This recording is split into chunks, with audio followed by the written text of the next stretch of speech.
Hi, it's Mrs. Mallet, and today we're going to talk about long division. And I decided to break it up between a part one and part two because there's a lot to whenever you're missing terms, what do you do? So I wanted to go over that too. Now, remember I had said that when you divide, you have to make sure that all your terms are accounted for and they're written in descending order. Well, this is not written in descending order, and do we have all of our terms accounted for?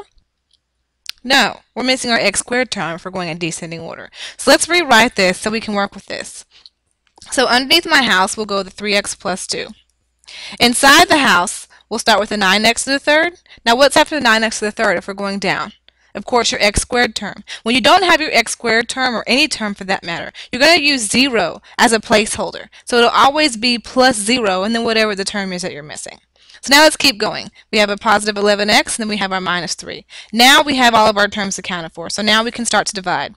So you want to ask yourself, 3x times what is 9x to the third?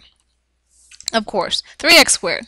So now you're going to take that 3x squared and multiply it by both the 3x and the 2. So 3x squared times 3x is 9x to the third, and 3x squared times 2 is 6x squared. Now remember, after you multiply, you're going to change your signs and then combine.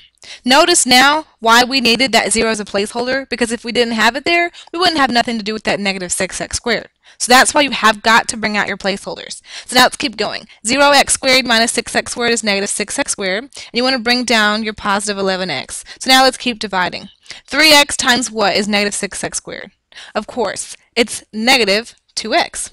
So now you want to take that negative 2x and multiply it by both the 3x and the 2. So negative 2x times 3x is negative 6x squared, and negative 2x times 2 is a negative 4x. Now remember, you want to change your signs here as well. So both of these will now be a positive, and combine. Your 6's go away. 11x plus 4x is a 15x, and then you want to bring down your minus 3. So 3x times what is 15x? Of course, it's a positive 5, and now you want to multiply. 5 times 3x is 15x, and 5 times 2 is 10. And after you multiply, you want to change your signs. So that'll be a negative, and that'll be a negative.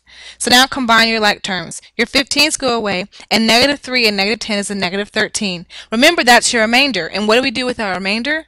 Right, we put it over what you divided by. So now let's rewrite our final answer. Is 3x squared minus 2x plus 5 minus 13 over 3x plus 2, what we divided by.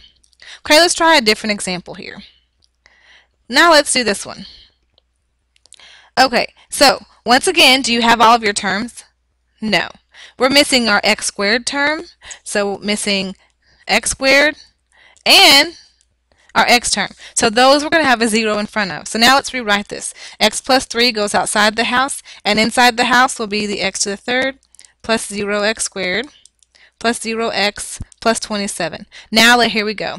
X can go into the x third, x squared times, and now you multiply. X squared times x is x to the third. X squared times 3 is 3x squared. Now after you do that, you change your signs on both, so they'll be making them both negatives. Your x to the thirds cancel out, so now let's combine. 0 minus 3 is negative 3x squared, and you want to bring down your 0x. So now here we go again. X times what is negative 3x squared? Right, negative 3x. So now we multiply. Negative 3 times x is negative 3x squared, and negative 3x times 3 is negative 9x. But once again, you want to change both of your signs, making them both a positive. Now we combine. Our x squareds go away, and now 0 plus 9 is 9x, and you want to bring down your positive 27. Let's do it one more time. X times what is 9x? Of course, a positive 9. So now we multiply. 9 times x is 9x, and 9 times 3 is 27. Remember, after you multiply, you change your signs on both. So both making this now both negatives. And now notice when you combine, they go away, leaving your final answer as x squared minus 3x plus 9. Remember, when you're dividing with polynomials, you want to make sure that you have all of your terms. And if you don't have all of your terms, use 0 as a placeholder. And then you divide like normal.